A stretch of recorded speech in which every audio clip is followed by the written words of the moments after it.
All right, let's get started. Hello and welcome to our talk. Today we will present a series of projects that we call Crisscross Workshops.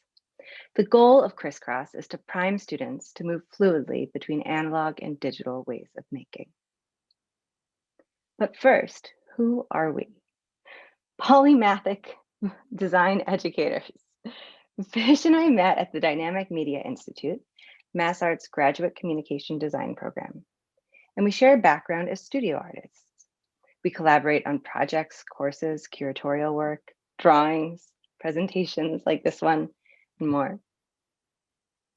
But before I turned to digital work at DMI, I was a printer and painter and educator of young children in New York. Before DMI, I studied in the studio for interrelated media at MassArt. I worked on the Rock Band and Dance Central music video game series, and I've been involved in my creative teaching practice for over 2 decades in the Boston area. So years later, we found ourselves co-teaching a human-centered design research methodologies course at MassArt, where we both teach, and Fish co-coordinates DMI with Martha Reddick. And we decided to add research methods from our shared background, the artist studio, like drawing, generative making, experimentation, and fun to the curriculum. Those research methods became seeds for the Crisscross workshops.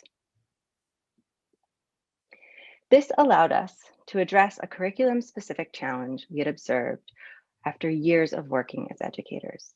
Curriculum is usually built around specific project deliverables. We give our students a prompt, they respond with a concept, many sketches, a draft, using a new skill, often in a complex software like InDesign or After Effects, and then a final. Have you ever thought, though, that it was strange that we're asking students to learn new skills while doing the project at the same time? You don't teach someone to swim when the boat is sinking.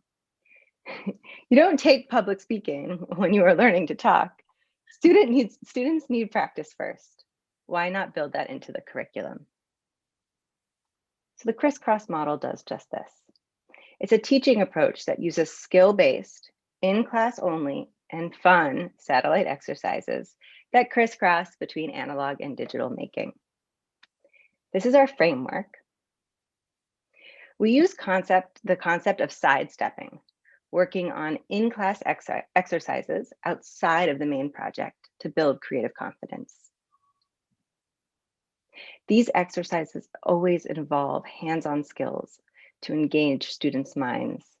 While in Zoom especially, we need students to keep moving their bodies, not just their fingers. And if we build hands-on skills into these exercises, students sort of are forced to practice moving fluidly between the analog and digital forms of making. Keep in mind, even pre-pandemic, most of our students have trouble stepping away from the keyboard. This framework helps students build creative confidence, generate new and innovative ideas, and enjoy the design process. And I'm going to pass it off to Fish to talk about what this actually looks like in the classroom. Thank you. So now we're going to jump into our case studies, and we have 3 of them. So in the fall of 2019, we were asked to create a new project to teach sophomore students at MassArt human-centered design research methods. I had just moved to a new studio and I was setting up a desk, and I suggested we do a project around a designer's desk. Now, when you think about other mediums, painter, photographer, drawer, sculptor, you say these words and you literally see the tools and spaces. Graphic designer, though, what comes to mind? Maybe a computer, subscription to Creative Cloud, but that's not what a designer does. A designer has to figure out how to craft messages in a variety of mediums. This became the prompt for our project. What makes a designer's desk a place of inspiration? How can the desk help us learn new skills? How can the desk help us practice healthy work habits? Our first workshop is called the Chair Workshop. It's inspired by Enzo Mare's approach to making prototypes. Instead of showing them how to build a desk, we sidestepped and showed them how to build a mini chair. We showed them the work of Italian furniture designer Enzo Mare, who created designs for the Cedia One chair that anyone can build with simple tools and materials. And this was framed in the context of prototyping at a small scale. We asked them to build a chair, gave them the dimensions, materials, and time. Many of the students used these techniques later for their final desk project. We even handed them IKEA-inspired instructions to follow the process. Short sidestep story. When I first watched this video on how to make this chair, it was like a firework went off in my brain. I ran to the studio to build the chair. Unfortunately, I only had enough materials to make a tiny one, but it was the right scale for my son, Rai, who was about to be born a few months later. Back to the workshop. Sofie's section built their chairs using chipboard, rubber cement, utility knives, and healing mats. The room was lively. They all built a chair by the end of class, and fortunately, no one got hurt. In my section, I handed them pre-cut small pieces of wood, super glue, and the IKEA instructions for each small group. The room was busy. They looked like they were making toys in a workshop and found themselves working closely together to make their tiny chairs. The chairs came together and were quickly put to work. Students put small toys on them, along with phones. Here's some footage of them hard at work with the sandpaper, glue, and a final shot of all their finished chairs lined up.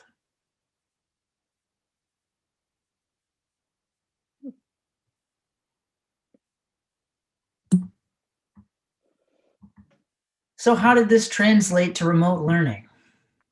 In spring of 2020, in my graduate course, Design as Experience, I brought the chair project to my students. I asked them to make a chair specifically designed for their phone, since I'd seen those chairs after that workshop show up in the studio, and students were using them to FaceTime with their friends. What would make your phone feel comfortable? How can you customize this chair design to make your phone have an improved experience? Make something to bring your phone happiness and comfort. Here's a group of the students and some of their work. Let's look closer at two. Mayuri Saxena made a stylish, patterned, textured, comfortable, pastified chairs for her phone. These lovely chairs became a cure for homesickness during the pandemic over FaceTime with her family in India. The chairs made the calls more comfortable for Mayuri, her parents, and the phone all at once. Cheng Kui created a whole fleet of chairs in a variety of materials before designing a seat out of Legos that had a wireless charger built in. The chair serves as a stand for his rings and let the phone comfortably rest and get recharged at once. Here you can see him charging his AirPods and Google phone. So students learned about hands-on physical prototyping using cardboard or wood in this sidestep. Though there was no digital component, this did inform the way they crafted their final ideas in video form. I'm gonna hand the next one off to Sofie. While working on this class together, we were asked to conduct a workshop for the entire sophomore grade. Their classes were canceled for the day, and time was set aside for a skill-building activity adjacent to their normal curriculum. The department was asking us to implement a sidestep. Fish and I decided to teach a host of skills from the super low to the super high tech. We went from an analog drawing exercise with markers to vector drawing in Illustrator, to the creation of a GIF in Photoshop, to marker-based augmented reality in Artivive. Students were all given markers, and they gathered around this long table. And then Fish gave them instructions.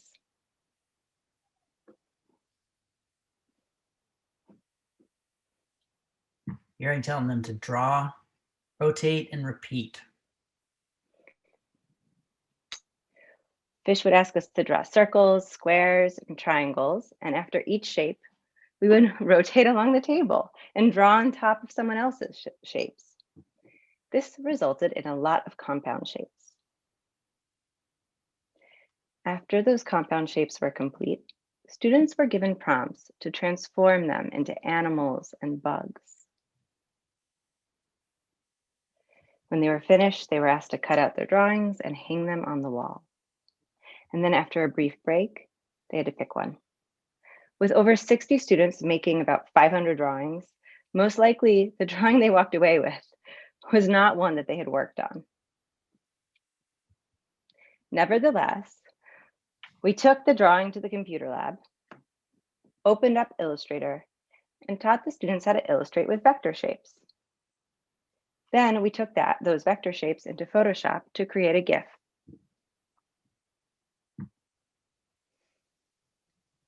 Finally, we used Artivive to turn their digital illustrations into augmented triggers for their GIFs. And then when the workshop was over, we had our TAs print out all of these stickers that were all tied to an augmented experience in Artivive, an augmented GIF, and everyone got a few stickers. Probably not the one they worked on. So how did this translate to remote learning? Well, Fish and our colleague Jeff Bartell actually did this, and it worked. Fish used Envision Freehand, a browser-based drawing tool, to create these collaborative drawings. And then it crashed for all 55 students at the same time.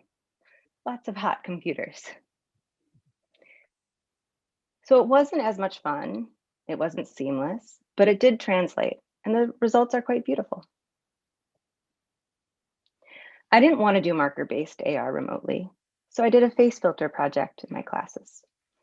In this 2-hour in-class activity, students spent about an hour and a half glitching an image in a text editor, and about 20 minutes opening up Lens Studio, Snapchat's free AR platform, for the first time, and made these face filters.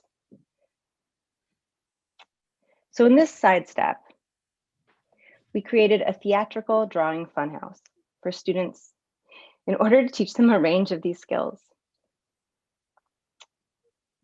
We also emphasized the importance of collaboration and co-authorship.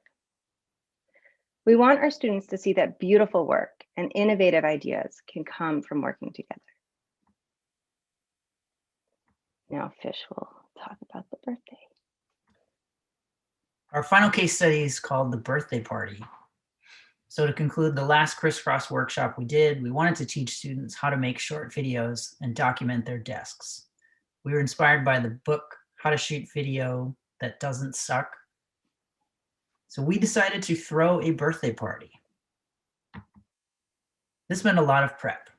We gathered a delicious Whole Foods cake, sourced party supplies, staged present bags with tissue paper, and set up a party in the classroom. All the students were partygoers. Some were asked to document specific shots, like the candles being blown out. Others were asked to play specific roles, like the bored aunt. We all had to work together to gather the footage.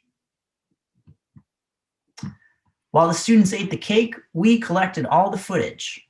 Students got into groups and were tasked with creating a video of the party in response to one of the prompts written above: experimental, dreamlike, sentimental, over the top, energetic, super short, or sarcastic. All of these videos were made using the same footage during class time. Happy birthday to you. Happy birthday, dear Riley.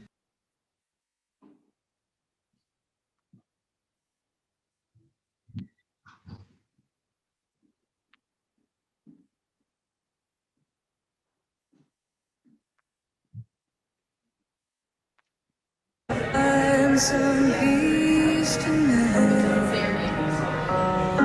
in the arms of... So how did this translate to remote learning? To be honest, we haven't tried.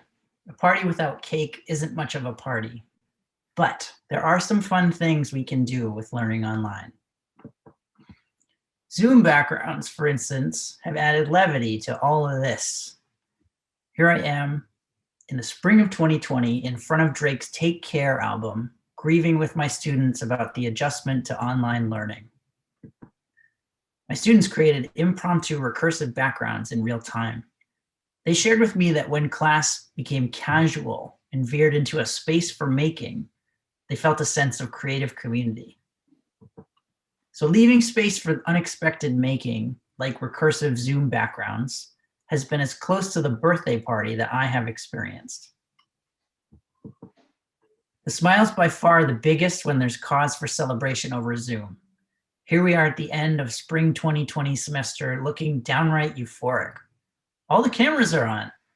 Maybe online learning exists so we can feel this legit digital joy in the end. It's all worth it. Our students are astounding, and I love my colleagues so much.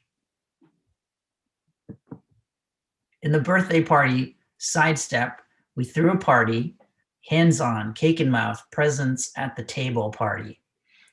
Students had to move their analog bodies. Some had to act, others had to get certain shots. They had to interact with each other in order to create the final videos.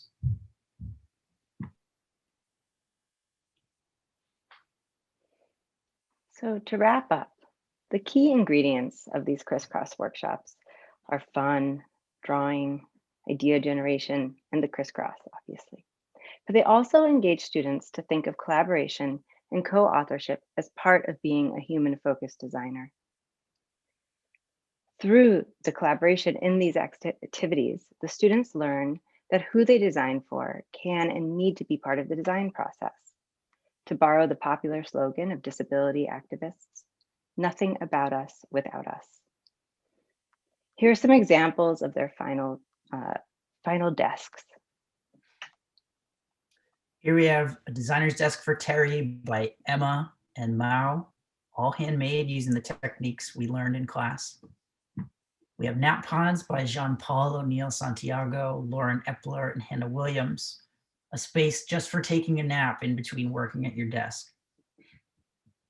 And last, we have Jameson's Fishy Desk by Lindsay Adams, Emily Chan, and CJ Ray, a desk that combines a workspace and a fish tank all in one. These side steps are a space for fun. They need to be a space for fun. They are theatrical and humorous. They should aim to make us laugh. These side steps are a place for drawing. Drawing is a starting point. Low fidelity drawing to get your ideas out in particular. Keep drawing. Draw together.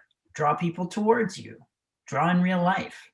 Drawing is a way to mine your mind for ideas, a way to think. It's a social activity. It's fun. And it happens to be a skill. It helps students build confidence in their ideas. And idea generation. Instead of being myopically focused on final deliverables, these side steps ask students to focus on iterative and generative thinking with others. This allows them to explore, experiment, and diverge as they develop creative processes that work for them. And last but not least, crisscross. We know digital and analog are not binaries. They are atmospheric spaces to move between. When so many of our deliverables and interactions are digital, it's our job as educators to emphasize the importance of working with our hands. These workshops are like playgrounds that crisscross between analog and digital making. Just do it. Just make by any means possible. Thank you, guys. Thank you so much. Thanks, Fish. And last but not least, we have a slide of some of the books that influenced our work. Cartooning, Philosophy and Practice by Ivan Brunetti, Creative Confidence by the Kelly Brothers of IDEO, The Field Guide to Human-Centered Design by IDEO as well, How to Shoot Video That Doesn't Suck by Steve Stockman, and Design Genius, The Ways and Workings of Creative Thinkers by Ambrose and Harris. Thank you.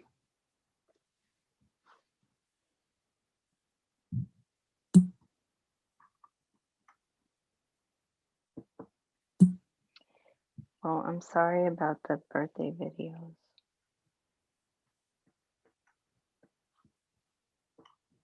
You think it was okay without the sound? Yeah. Yeah.